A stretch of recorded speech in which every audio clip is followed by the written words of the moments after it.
Episode की शुरुआत में बताया जाता है कि जब तबाही आई थी उस वक्त 2 डीमन गॉड पिलर और 72 डीमन गॉड ने जन्म लिया था, जिसके बाद इंसानों के साथ इनकी हजारों साल से फाइट चल रही है। इसके बाद हम होली डीमन कॉन्टिनेंट का सीन देखते हैं, जहां 54 रैंक वाले डीमन गॉड को पकड़ने के लिए 6 टेम्पल ने अलायंस कर लिया है और अब इनके डीमन हंटर का ग्रुप एक साथ निकल चुका है। अब ये डीमन हंटर डीमन गॉड के साथ फाइट करने लगते हैं, लेकिन वो बहुत ही ज्यादा पावरफुल था और वो इनको आसानी से हराने लगता है। तभी इसी वक्त डीमन पिलर भी यहाँ पर आ जाता है, जिसकी वजह से डीमन गॉड की पावर और भी बढ़ जाती है और वो इनके ऊपर और भी खतरनाक तरीके से हमला करने लगता है। लेकिन ये डीमन हंटर भी कम पावरफुल नहीं थे, वो एक दूसरे को बचाते हैं और इसकी पावर को रोकते भी हैं। इसके बाद ये 6 डीमन हंटर एक साथ डीमन गॉड पर अपनी पावर का यूज कर देते हैं, लेकिन डीमन गॉड अभी भी इनके ऊपर भारी पड़ रहा था। यह देख इसमें से एक डीमन हंटर अपनी ड्रैगन पावर का यूज करने लगता है, जबकि इसमें से दूसरा डीमन हंटर अपनी स्वॉर्ड पावर का यूज करता है और वो इसे कैद करने लगते हैं। लेकिन डीमन गॉड फिर भी खुद को आजाद करा लेता है, जिसे देख डीमन हंटर का ग्रुप हैरान हो जाता है। तभी डीमन गॉड यहाँ से भागने लगता है, जिसके बाद डीमन हंटर इसे रोकने की कोशिश करते हैं, लेकिन आखिर में डीमन गॉड इनके हाथ से निकल जाता है और अब इनकी पूरी मेहनत बेकार होती हुई नजर आती है। इसके बाद डीमन गॉड किसी जगह पर आ जाता है, जहाँ हम इसके असली चेहरे को देखते हैं और इसके पास में एक बड़ा सा ब्लैक ड्रैगन भी था। तभी इसका पीछा करते हुए डीमन हंटर का ग्रुप भी यहाँ पर आ जाता है और अब इनको पता चलता है कि यह डीमन गॉड तो असल में डीमन एम्परर है, जो आज खुद इनके साथ फाइट करने आ गया है। लेकिन ये 6 डीमन हंटर अभी भी नहीं रुकते और डीमन एम्परर का सामना करने चले जाते हैं। लेकिन तभी डीमन एम्परर किसी अजीब सी पावर का यूज कर देता है, जिसके सामने ये सभी डीमन हंटर कमजोर पड़ने लगते हैं। इसके बाद बताया जाता है कि डीमन को यहाँ आए 6000 साल से भी ज्यादा हो गया और इंसान इतने समय से लगातार हजारों सालों से इनके साथ फाइट कर रहा था, लेकिन वो आखिर में फेल हो गया। फिर भी इंसानों के अंदर हार नहीं मानने की क्वालिटी होती है, इसलिए इसमें से एक डीमन हंटर अपने ड्रैगन पावर का यूज करने लगता है, जिसकी पावर बहुत ही ज्यादा खतरनाक लग रही थी, क्योंकि वो किसी भी कीमत पर पीछे नहीं हटना चाहता था। इसके बाद इसकी बॉडी पर एक पावरफुल आर्मर आ जाती है और वो अपने बहुत से क्लोन के साथ डीमन एम्परर की ओर जाने लगता है और फिर उस पर एक पावरफुल अटैक कर देता है। लेकिन डीमन एम्परर इस बार भी इसे बुरी तरह से जख्मी कर देता है और इस पर खतरनाक तरीके से हमला कर देता है। लेकिन इसके बावजूद भी डीमन हंटर हार नहीं मानता।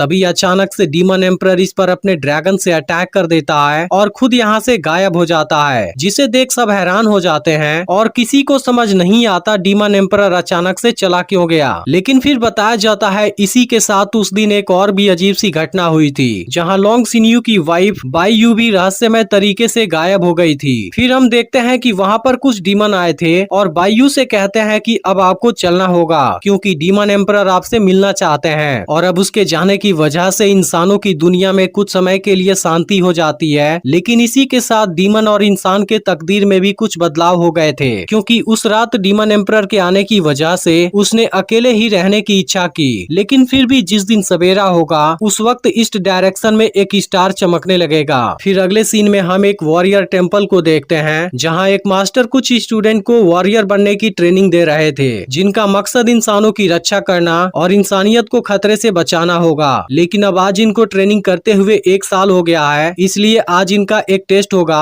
और इसमें केवल वही पास होगा जिसकी स्पिरिचुअल पावर 10 से ज्यादा होगी, जिसके बाद उसे वॉरियर सर्वेंट का टाइटल मिलेगा और वो यहाँ पर अपनी प्रैक्टिस कंटिन्यू रख सकता है। नहीं तो जो फेल होगा उसे घर वापस भेज दिया जाएगा। इस पर हाओ चेन सोचता है मुझे कैसे भी इस टेस्ट को पास करना होगा। फिर मास्टर सबसे पहले जियांगहू का टेस्ट लेते हैं, जिसकी स्पिरिचुअल पावर 13 थी और वो इस टेस्ट में पास हो जाता है। इसके बाद बाकी स्टूडेंट भी यह टेस्ट देते हैं और उनमें से जिनकी स्पिरिचुअल पावर 10 से ज्यादा होती है वो इसमें पास हो जाते हैं, जबकि 10 से कम स्पिरिचुअल पावर वाले स्टूडेंट फेल माने जाते हैं। इसके बाद सबसे लास्ट में हाओ चेन की बारी आती है, जिसके बाद सभी इसकी स्पिरिचुअल पावर देखने के लिए एक्साइटेड हो जाते हैं। फिर हाओ चेन भी अपनी तलवार से पिलर पर हमला करता है, लेकिन अफसोस इसकी स्पिरिचुअल पावर केवल 9 पर पहुंच पाती है, जिसे देख सभी स्टूडेंट परेशान हो जाते हैं, क्योंकि हाओ चेन टेस्ट में फेल हो चुका था। अब इस बात से हाओ चेन काफी दुखी था और मास्टर से एक और चांस मांगने लगता है, क्योंकि वो इस बार जरूर पास हो जाएगा। लेकिन मास्टर इसे चांस नहीं देते, क्योंकि यह चीज बाकी फेल हुए स्टूडेंट के साथ गलत हो जाएगी। अब इस बात से हाओ चेन काफी दुखी हो जाता है, क्योंकि टेस्ट टेस्ट में फेल होने की वजह से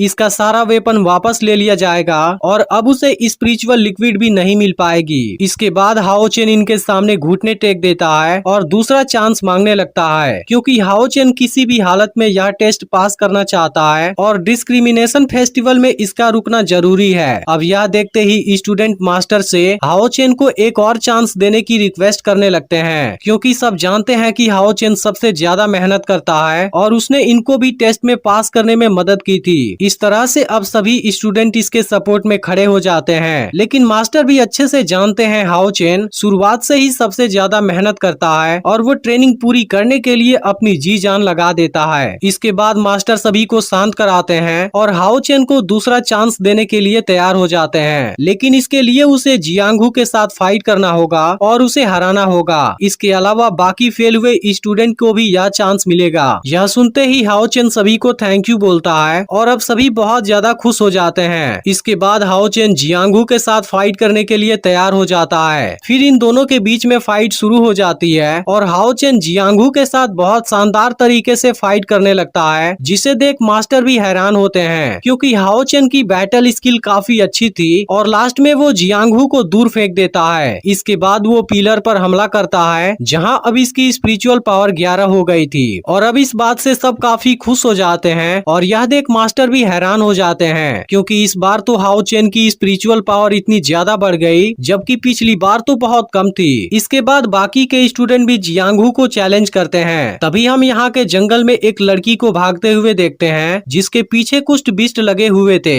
लेकिन लड़की भी टैलेंटेड थी। वो खुद को इनके अटैक से बचाती है और बीच बीच में इनका बैंड भी बजाती है। तभी कुछ बिस्ट इसके काफी नजदीक आ जाते हैं, जिसके बाद लड़की एक वेपन से इनको मारना शुरू कर देती है, लेकिन इस दौरान एक बिस्ट इसके पैर पर पंजा मार देता है और वो इसके ऊपर भारी भी पड़ने लगता है। अब यह देखते ही लड़की तेजी से ऊपर की ओर भागती है, जहाँ इसे वॉरियर टेम्पल नजर आता है, लेकिन तभी बिस्ट फिर से लड़की पर हमला कर देते हैं। इसके बाद हम फिर से वॉरियर टेम्पल का सीन देखते हैं, जहाँ पास हो गए स्टूडेंट बहुत खुश थे और यहाँ उन सभी के पेरेंट्स भी उनसे मिलने आए थे, लेकिन हाओ चेन अकेले ही खड़ा हुआ था और उदास होकर इनको देख रहा था। लेकिन तभी मास्टर इसके पास आते हैं और इसे स्पिरिचुअल लिक्विड देते हैं, जिसके पीने से इसकी स्ट्रेंथ और स्पिरिचुअल पावर दोनों बढ़ेगी। फिर पूछते हैं क्या तुम इसे रोजाना पीते हो, क्योंकि तुम्हारी बैटल परफॉर्मेंस तो बहुत अच्छी है, लेकिन तुम जितनी मेहनत करते हो उसके हिसाब से तुम्हारी स्पिरिचुअल पावर इतनी कम नहीं होनी चाहिए थी। लेकिन हाओ चेन कुछ भी नहीं बोलता।